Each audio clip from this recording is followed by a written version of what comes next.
Hello students, assistant accountant series की नई class में आप सभी का स्वागत है। आज टॉपिक कवर करेंगे डेप्रिसिएशन। ये इसका फर्स्ट पार्ट होगा और इसका सेकंड पार्ट भी मैं जल्दी अपलोड कर दूंगी। ये वाला जो टॉपिक है आपका एएसओ जो न्यू वैकेंसी आई है उसमें भी आपका ये सिलेबस में मेंशन है, तो इसको आप अच्छे से उसके लिए भी देख लेंगे। अच्छा, जो सेम सिलेबस होगा एएसओ और इसका असिस्टेंट अकाउंटेंट का, उसकी मैं एक प्लेलिस्ट अलग से बना दूंगी एएसओ की, तो हो सकता है आपको कुछ बेनिफिट इससे मिल जाए। तो चलिए देखते हैं डेप्रिसिएशन। तो भाई डेप्रिसिएशन क्या होता है? हरास। इसको ऐसे समझिए बिल्कुल नॉर्मल लैंग्वेज में कि जब भी हम किसी भी चीज़ को यूज़ करते हैं, किसी भी एसेट को यूज़ करते हैं, सपोज आप बाइक यूज़ करते हैं या स्कूटी यूज़ करते हैं, और यूज़ करते करते क्या होता है कि उसकी वैल्यू अगर आप उसको बेचेंगे तो उसकी वो वैल्यू आपको नहीं मिलेगी जितने में आपने खरीदी थी। तो वो ऐसा क्यों हुआ? ऐसा डेप्रिसिएशन की वजह से हुआ। इसका मतलब उसकी लागत में जो कमी आई है, वैल्यू ऑफ एसेट जो डिक्रीज हुई है, वो किसकी वजह से हुई है? डेप्रिसिएशन की वजह से हुई है। क्योंकि टाइम के साथ साथ किसी भी चीज़ को हम यूज़ करते हैं तो उसकी वैल्यू में कमी कहीं ना कहीं आई जाती है। That is called depreciation. चलो, क्या बोला है इन्होंने? Depreciation denotes the permanent and continuing diminution और decrease in the quality, quantity और value of an asset due to wear और tear, lapse of time, obsolescence, exertion और एक्सीडेंट। कटने फटने की वजह से, टाइम की वजह से, खराब हो जाने की वजह से, एक्सीडेंट की वजह से किसी भी एसेट की क्वालिटी, क्वांटिटी और वैल्यू में जो कमी आती है, परमानेंट होती है और कंटिन्यू होती है, उसको हम क्या बोलते हैं? डेप्रिसिएशन कहते हैं। तो इससे निकल के क्या बात आई कि जो डेप्रिसिएशन होता है वो किस पे लगता है? फिक्स्ड एसेट पे लगता है। लेकिन एक पर नहीं लगता। किस पर नहीं लगता? लैंड पर नहीं लगता। तो फिक्स्ड एसेट पर लगता है। एक्सपेंस होता है ये। प्रॉफिट एंड लॉस अकाउंट और statement of profit and loss account में इसको दिखाते हैं। ये किस में है? अकाउंटिंग स्टैंडर्ड 10 में है। देखो कंफ्यूज मत होना, पहले ये अकाउंटिंग स्टैंडर्ड 6 में आता था, लेकिन अब ये किस में आता है? अकाउंटिंग स्टैंडर्ड 10 में। ये physical and functional also.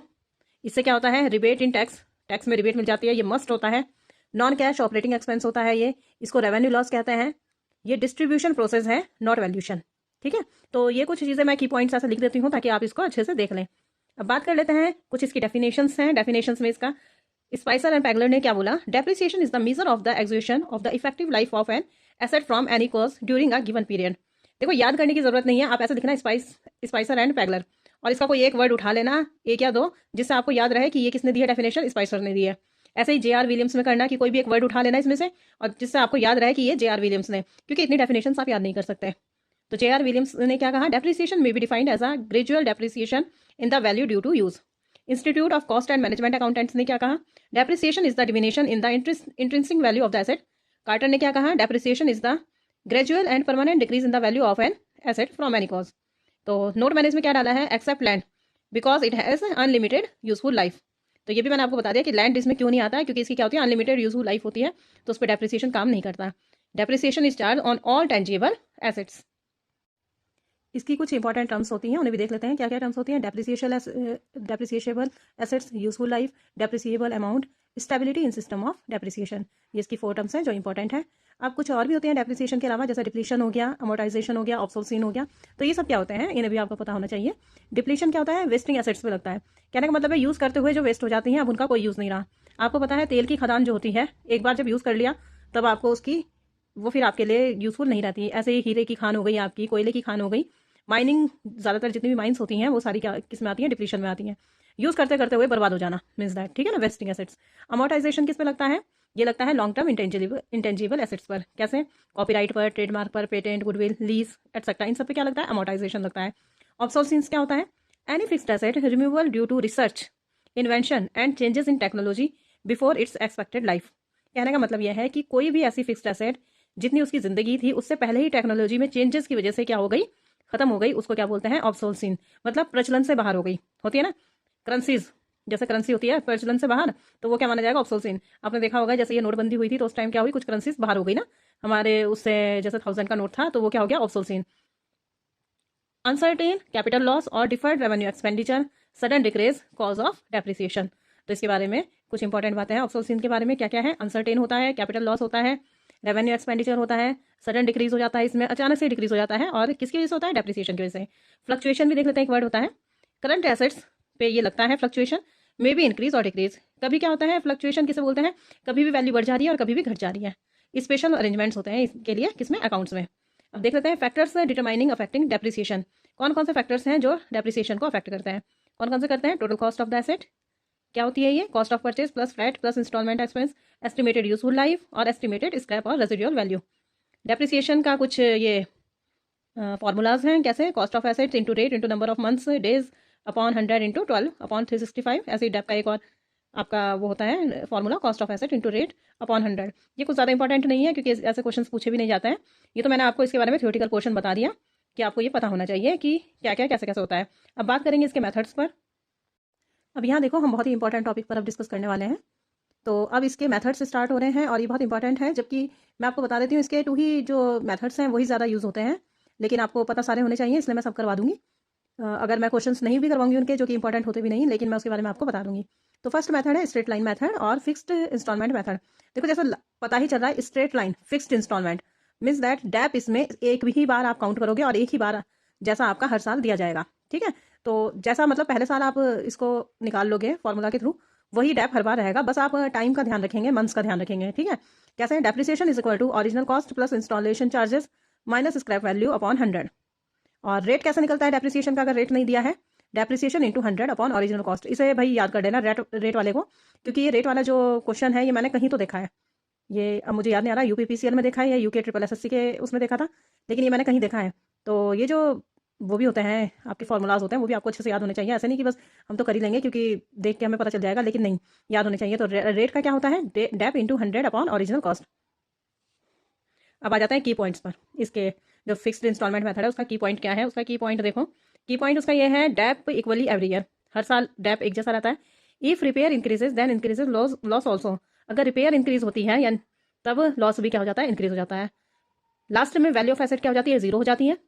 Not acknowledgement of interest on capital. Interest on capital यानी कि विनियोजित पूंजी पर ब्याज, इसमें कोई इस पर कोई ध्यान नहीं दिया जाता। Useful for that less repair expense. वहाँ पे ये यूजफुल है जहाँ पर रिपेयर एक्सपेंस क्या होते हैं, कम होते हैं। अब इसकी जनरल एंट्रीज देख लेते हैं।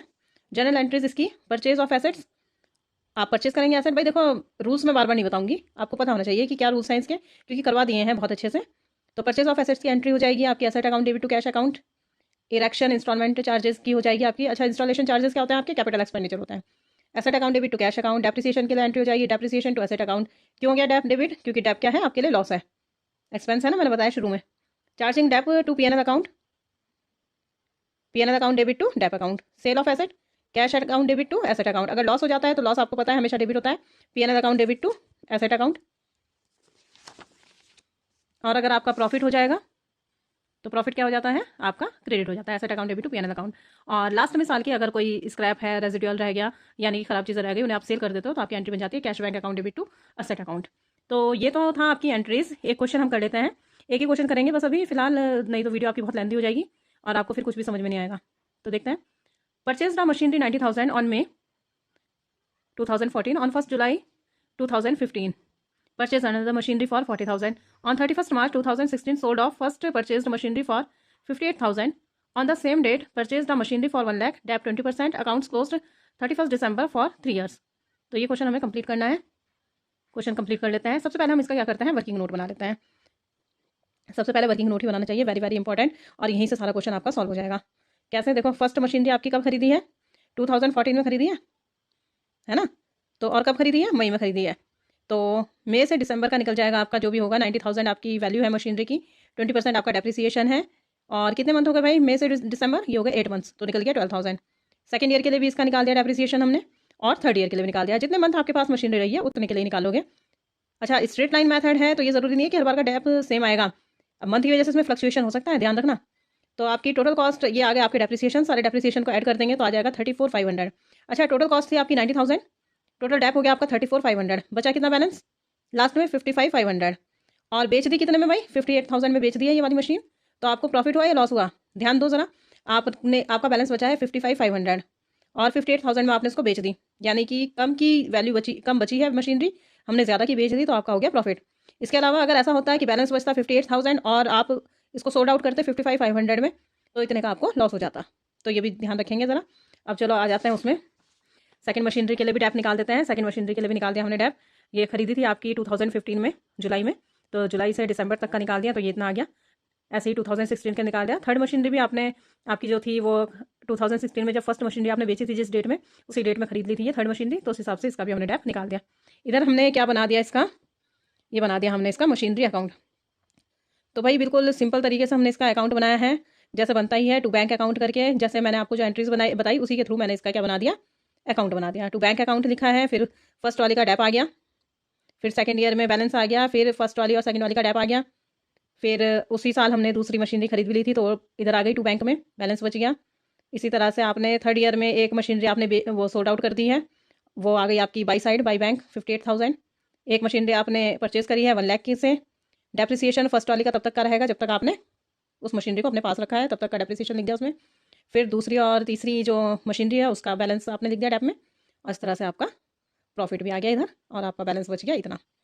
तो गाइज ऑल फॉर टुडे, फिर मिलेंगे नेक्स्ट वीडियो में। ये अभी इसका फर्स्ट पार्ट हुआ है, सेकंड पार्ट भी हम लेके मैं जल्दी आ जाऊंगी। तब तक के लिए बाय बाय, टेक केयर। बहुत अच्छे से अपनी प्रिपरेशन करते रहिए।